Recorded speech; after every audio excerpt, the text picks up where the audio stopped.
All right, everybody, I hope you're doing well. 22 offseason, Kansas City Chiefs defensive backs. Thank you so much for joining us.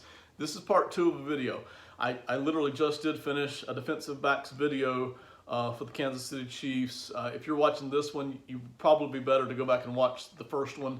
It'll make more sense as to what I'm doing here. But we already covered all the defensive backs. Basically, I'm looking ahead a little bit at the draft. Not a deep dive.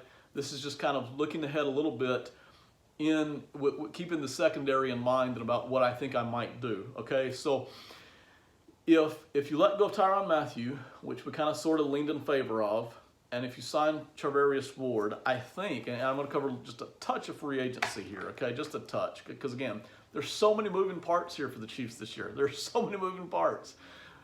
Free agency. Do you want to restructure a bunch, or do you want to keep things tight so you're in good shape financially for 23 and 24? What's going to be available late in the first round of the draft? What do you like in the second and third round?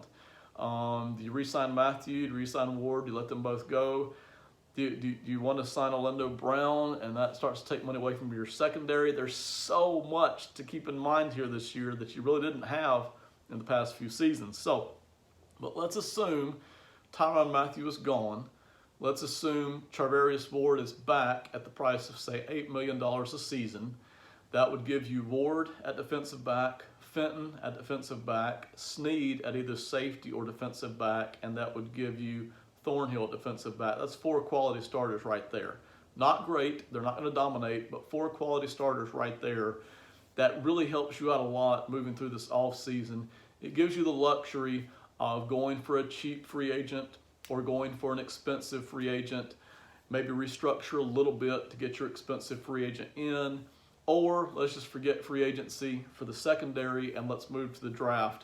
You have options then at that point. And that's what I like about it. Okay, so you have options.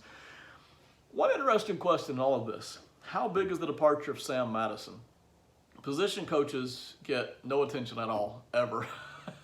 I mean, ever. The head coaches get all the attention. The OC and the DC get all the attention. Position coaches never get the attention that they deserve. And it's really difficult to know. You know, we've seen Bill Belichick, we've seen his coaches come and go over the years for the most part, and yet they've been able to maintain just a top franchise there for a long time. We've seen that with other places. And the question becomes, with Andy Reid, does he just have a good system in place, or was Sam Madison really doing something special with these defensive backs? And the reason that's important is this. I know Sam Madison's good. That's why another team wanted him. I'm not questioning that. My question is this. The guy I bring in to replace Sam Madison, if he can't develop guys the way Sam Madison could develop guys, maybe I should rethink whether or not I want to draft somebody in the secondary. Maybe I should just go the free agent route in the secondary. That's the thinking there. So, but for now, let's assume that we have somebody coming in the secondary, and maybe they've already done that. I haven't checked. Let's assume that they've got somebody in there that we like, who develops defensive backs good, and we want to draft somebody at defensive back. There's not a lot there at that late first round. Out of the guys that I like, I'm going to read you a list here in just a second. There's not a lot of guys there in the late first round that I like at defensive back. There's more guys that I like, and again, you may see this different. Kansas City may view it a totally different way. I think there's more guys that may drop to the late first round at edge rusher, a position we've been looking at for 3 off seasons now. At offensive tackle, a position that I think is important. At wide receiver, a position that certainly a lot of people have pointed out that, hey, the Chiefs can improve right there. So I don't think, no matter what happens in free agency, I don't think I'm going to use that first rounder on the secondary for the Chiefs. But I know, no matter what, I am going to draft somebody in the secondary for Kansas City this year. It might be late second round. It might be third round. It might even be that 4th round pick. But I'm going to draft somebody with one of those top picks, those top 4 or 5 picks. I'm going to draft somebody at defensive back. They're going to be fast. They're going to have decent cover skills. I don't necessarily expect that they're also going to be big along with it. They may be a little on the short side. And we may just be drafting somebody for slot corner. All right, but they're going to be fast. And they're going to be good at one-on-one coverage. That's what I'm going to be drafting at some point. second round, third round, fourth round. Probably not the first. I'll mention a guy here in a second, but probably not the first, second, third, fourth round. I'm going to be drafting somebody for the Chiefs this year in the secondary. We need another young guy in there. We've done a pretty good job with the young guys that have come in. How much of that success is due to Sam Madison? We'll find out. Time will tell. Can Andy Reid get somebody in there to just keep the system going, keep the defensive backs doing good? Again, we'll find out. All right, here's the list really quick. Edge rushers first. David Ojabo, edge rusher from Michigan. George Karlaftis, edge rusher from Purdue. And Jermaine Johnson, edge rusher from Florida State. The mocks that I've seen so far have been all over the place. I've seen these guys as high as number 4 in the draft. I've seen them as low as where the Chiefs are picking. I've seen them in the middle, in the teens. The mock drafts this year are all over the place. And the reason for it is it's a weird kind of a draft year. Not the strongest, especially at the top. There's a lot of depth, but there's a lot of interchangeable guys here. There's a lot of guys once you get outside of, say, the top 4 or 5 who are, man, you could draft them anywhere in the first round. So depends on what teams want. Some of these guys are going to drop, not all of them. It looks like Jermaine Johnson is trending upward, probably top 15, top 20 kind of a guy. Probably not going to be there. There's a chance George Karlaftis, and again, the drafts are not showing this, but George Karlaftis, edge rusher from Purdue. He's not a fast guy, not super fast, but he's good against the run. He's good at working his way to the quarterback. That would be an upgrade at defensive end for Kansas City. And then David Ojabo, edge from Michigan. Ojabo is falling in the draft. Not sure why. He is quick. He is so quick around the edge. He's actually, and if you don't believe me, just go on YouTube and watch the tape. Turn on the Michigan games on YouTube. Ojabo at edge rusher is actually a lot quicker around the edge than his teammate, his very popular teammate, Aiden Hutchinson, was around the edge for Michigan this past season. It wasn't even close. Ojabo is fast around the edge. Problem is, Ojabo isn't as polished. He's not as good at working the inside. He's just not as polished, okay? He doesn't have the moves, but he's so fast around the edge. I don't think he'll drop to number 30, but there's a chance, and if he's there, I'm Kansas City, I'm going to take him. He's fast around the edge. They could use that. There's no doubt they could use that. So Karlaftis, edge, Ojabo, edge, and then Jermaine Johnson, edge from Florida State. Not all these guys are going to drop, but some of them are. Some of these names that I'm going to list are going to drop to Kansas City, and I think Kansas City is going to have their pick between 2 or 3 of these guys on this whole list. Wide receiver, Jamison Williams from Alabama. Seen a lot of him kind of at the end of the first round. Williams is fast. He's big enough to make plays. He's very much a playmaker. He is skilled, typical skilled Alabama kind of a receiver. Jamison Williams would fit in perfect with Kansas City. Interesting guy here, George Pickens, wide receiver from Georgia. There's a very good chance. Listen, athletically, Pickens is a beast. Now he's had issues. He hasn't gotten to play a lot. But when you turn on film of George Pickens, wide receiver from Georgia, and you just watch how darn physical this guy is. He's kind of a beast. He's kind of an athletic freak. Big, fast, but mostly, more than anything, physical. And he knows it. He likes it. He would be a perfect fit for Kansas City. Question marks about production. Will he produce? Will he produce consistently? Don't know, but he may not have to if he's just taking pressure off of Kelsey and Hill. So I love him there. The other guy at wide receiver is Treylon Burks from Arkansas. I haven't seen too many drafts where Burks drops all the way to Kansas City's position. Usually he's in the middle of the round. But again, some of these guys are going to drop. And if Burks were to drop, even a little bit, to where you might even consider trading up, and you didn't have to give up too much. Maybe you gave up a 4th rounder to move up a couple of spots and pick Burks. Burks is an excellent wide receiver for Arkansas. I really like Treylon Burks. Let's talk about defensive back. If I were going to draft defensive back, there's several guys I like in the first round. I don't see any way. There's a kid from Washington. Can't even remember his name, but I've watched him. Love this guy. There's no way he's going to drop to the last part of the first round. But if there is a guy who might drop, I've seen this guy's name all over the place, might drop the end of the first round, it's Andrew Booth, defensive backs, a cornerback from Clemson. looked good on tape. There's some questions about how much they kind of shepherded him and safeguarded him, but on the tape he looks good. Andrew Booth, cornerback from Clemson, would be an interesting defensive back for me back there. And then the other guy, this is kind of a hot name coming out of the Senior Bowl, Trevor Penning from Northern Illinois at offensive tackle. I'm fixing to do an offensive line video where I explain a whole lot of stuff, but the point is this: if you happen to be in the market for an offensive tackle, Trevor Penning looks like the kind of guy who would fit in perfect for Kansas City.